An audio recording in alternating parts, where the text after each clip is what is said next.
រំដួលអង្គសាសូមលលើពីបុផា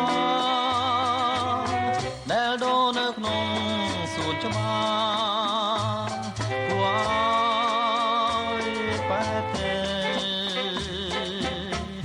គុនធាជួយជុំទាំងថ្ងៃយំអើយរៀមស្រមៃនឹងទៅដល់តែក្លិនស្នេហ៍ចង់បេបំពេតាំងពីបងបានយល់ភែត្រា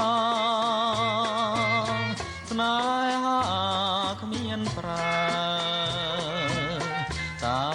ស្រីនាងស្មោលើរូបបងខ្លាទេសូមស្នេហ៍កុំនៅកន្តាយ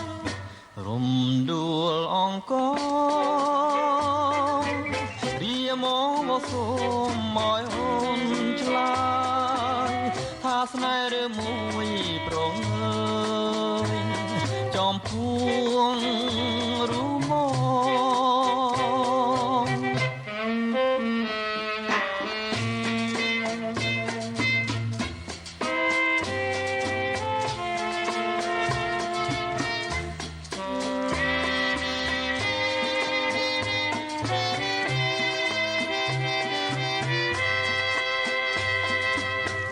រំដួលអង្គ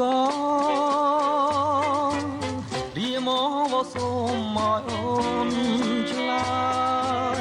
ថាស្នេហ៍ឬមួយប្រងើយចំពួង